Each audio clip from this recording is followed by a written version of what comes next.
What's going on, everyone? It's Marsellis back with another video, and we gotta go over Bitcoin because the whole cryptocurrency market is going crazy right now. And more importantly, Bitcoin is going crazy. Bitcoin is more dominant than ever. Bitcoin is going crazy right now. So is Ethereum. Everything else is going crazy, but mainly Bitcoin. So that's what we're going to talk about today. And as you can see here, Bitcoin is now at $44,000, pushing that $45,000 range. We're about to pass that area. This is so huge with Bitcoin. We're almost back to where we were pre the pre-crash. Right before the crash, everything was really good, really good, like $63,000. That's a lot of money in Bitcoin, but now it's at $44,000. So let's look at where we're at now. So 6.25% up for the last 7 days for Bitcoin. Really good news there. 3.24% for the last 24 hours.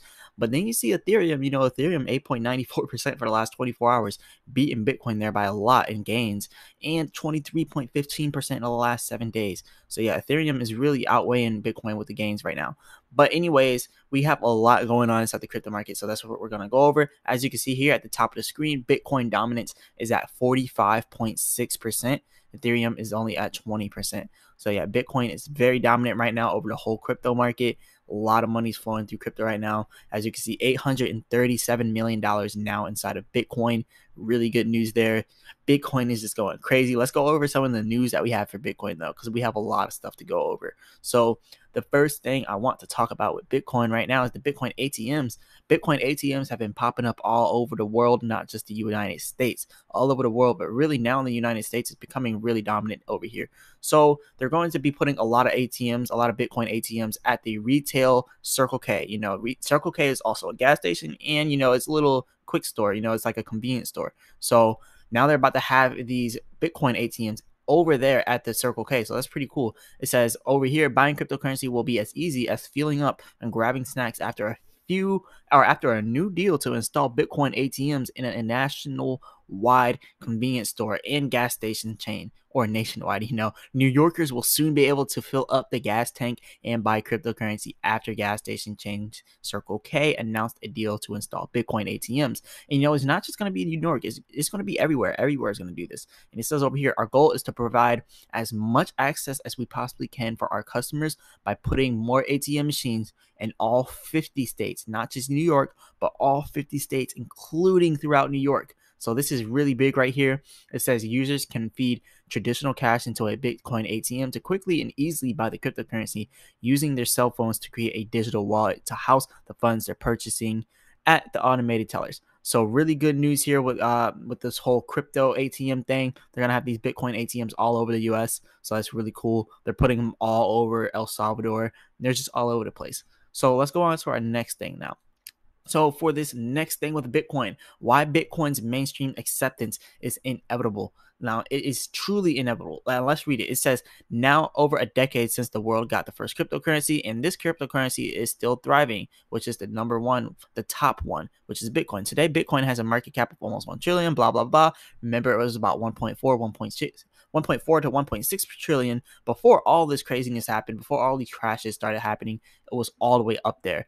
Now, anyways, Bitcoin is a good way to, diversify your income, not your income, your assets. But like if you have a lot of money, you might as well put some in Bitcoin. Like let's say you have $1 million, it's not going to hurt you to put 1% to 5% in Bitcoin. It's not going to hurt you to put 10% in Bitcoin. Imagine you have 10% in Bitcoin, about 20% in stocks, and about 30% in real estate, and the rest inside cash. That is a good way to, fight against all of this craziness going on in the markets, because some markets go all the way down, some markets go all the way up. The stock market sometimes crashes, sometimes it goes all the way up. Same thing with real estate, same thing with crypto, but crypto is more volatile than everything else.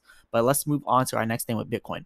So the primary reason to invest in Bitcoin, just like I was saying, everybody knows this, if hoping to earn a quick profit from your Bitcoin investment on your objectives, or your objective is to become an overnight crypto millionaire, including this electronic currency in your portfolio, then you might have the wrong decision. So pretty much, no, this is not a get rich quick scheme, not an overnight rich type thing. But anyways, timing the investments is nearly impossible, as they say. But the best reason to buy Bitcoin is to diversify your portfolio. And everyone says this because it's the truth. Let's just be honest. But everyone knows this. So let's move on from this. This is kind of reminding people like, look, don't put all your eggs in one basket, but also do not ignore asset class because you're unsure of it. If a bunch of other billionaires and millionaires are sure of this asset class, I'm sure you could put $100 in it. So let's move on to the next thing.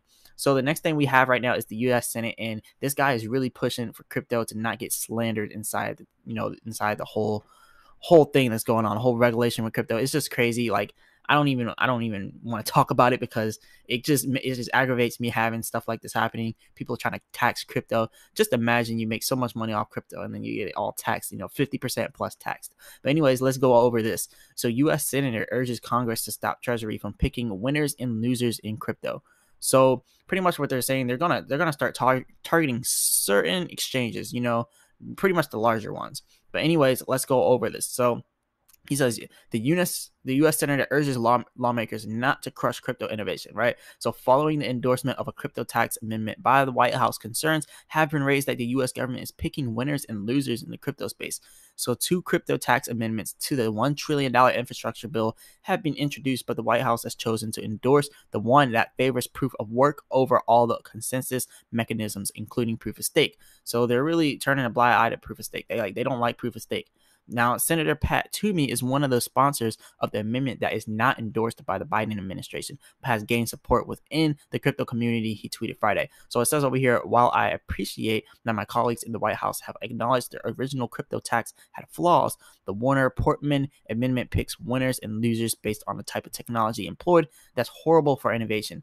So yeah, they're picking certain exchanges and, they're kind of leaving other ones in the dust. So they're picking the ones they like, the ones that conform, and probably the ones that put money in their pocket. And the ones that don't, they're trying to get away from them. They're trying to put as many regulations on them as possible. So that's what we're seeing here. It really sucks that stuff like this is happening, but we just got to hope for the best with this regulation thing.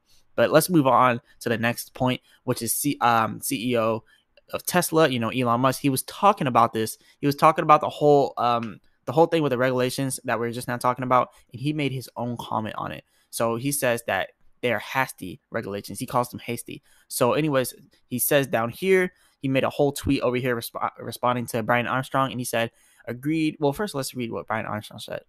Brian Armstrong, he said pretty much there are a few key moments that define our future. One is happening now in the Senate with the infrastructure bill that we just now went over, right? So then Elon Musk came down here and he said, agreed, this is not the time to pick technology winners or losers in cryptocurrency technology. There's no crisis that compels hasty legislation. So yeah, they're doing some really shiesty stuff up there inside the government right now. But anyways, let's move on to something more lighthearted. So Nigeria, they just now did a huge move here. Nigeria moved $4 million via peer-to-peer Bitcoin trades last month. That means from person to person, $4 million has exchanged through Nigerian hands. That's a lot of money being exchanged inside Nigeria, and they're actually using crypto a lot. And like I said, in certain parts of Africa, in certain parts of the countries in Africa, like they don't have banks. So literally, if they can get crypto over there, they literally do not need banks. They do not need the government to help them prevail. They don't need none of that. They can literally just get a phone. You get a smartphone, you get your little SIM card in it, and then boom, now you have a portable bank anywhere you go. That's why crypto is so innovative. Like it's so good for the people of the world. Like so many people it's going to help. Obviously inside the Western world, all of us, we have banks at every single corner of every single city, literally. But inside of different places that aren't as developed, they don't have as many banks as us. They don't have as many, developments over there. So they really do need these crypto banks, these crypto ATMs, these exchanges inside of these places like Nigeria, inside of, the more, not the rural areas, but, the more empty areas. They definitely need the people over there. They need crypto. Like literally, Cardano's helping out people in Ethiopia. A lot of stuff is going on with crypto right now. So that is a really big thing going on in crypto. But anyways, let's move on to the next thing. So the next thing I want to talk about here is the whales. So the whales are moving money left and right inside Bitcoin, nearly $2 billion in 1 hour. The whales literally moved $2 billion in 1 hour. That's a lot of money, all by whales. And we're going to go over the whales that I believe had the most say in where Bitcoin went. And I actually followed the transactions, what whales did what. So first, this whale right here came in with a one-time purchase of $432 million in Bitcoin.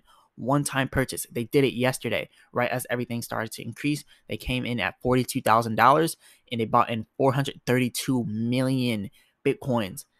432 million Bitcoins. That's crazy. So now they have 10.1K Bitcoin inside of their portfolio. That's a lot of Bitcoins, and that was just a one-time purchase yesterday. And then there was another whale. This whale's doing more smaller purchases. But look, this is from the 7th all the way down, the 4th, the 5th, the 6th. They're doing 200K orders every time. 250K, 250K. They've been doing this every day for months. They've been buying literally 250K times 10 every single day, every single month. They've been doing that. That's a lot of money right there. And now they have a total of 1 billion inside of Bitcoin. That's why they're talking about all these whales. They're making huge moves inside of Bitcoin and inside of all the cryptos too. So this whale came in yesterday with 30.9 million. So just kind of showing you what the whales are doing, how much money they're really putting in. They're putting in a lot of money. Let's be completely honest. And then we have more whales over here. This whale came in yesterday with a whole $278 million yesterday. $42,000 they got in at, and $278 million invested into Bitcoin. That's a lot of money right there yesterday. They just did this. So the $278 million is now $291 million all in one day. So that's huge right there. And then you got this whale right here. This whale, they didn't buy as much, but look over here, the 29th of last month, they came in with $254 million. We got to watch stuff like this because when you see these huge, big purchases, they're probably whales with billions of dollars. They're billionaires literally coming in. Like, these are institutional investors. These are billionaires we're talking about here. Some of them are exchanges, but not these ones that come in and make this one-time purchase. They're not exchanges. But anyways, as you can see over here, this whale came in on the 3rd of August, the 3rd of this month, with $234 million at $38,000. So $234 million, they bought in at $38,000. Now their $234 million is worth $271 million. That's so much money right there. Like, that's just a lot of money inside of like a few days. And then we have this last whale that we're going to talk about here. This last whale has $226 million in, not Dogecoin, but Bitcoin. $226 million inside of Bitcoin. They bought in yesterday at $42,000. They bought in. So that's a lot of money. Now their 226 million is 237 million. That's a lot of money. 11 million right off the bat, just like that. But anyways, this is all I got for you guys. Remember, I'm not a financial advisor. None of this is financial advice. But if you want to support the channel, please hit the like button and subscribe. It'll help me out a lot with the YouTube algorithm. And comment what you think about Bitcoin inside the comment section. And also, if you want to continue to support the channel, check out the links in the description for a free stock with Robinhood, Webull, and public.com. And also, you can get Dogecoin, Bitcoin on Robinhood and Webull. And also remember, hit that like button, and I'll be back with another video. Peace.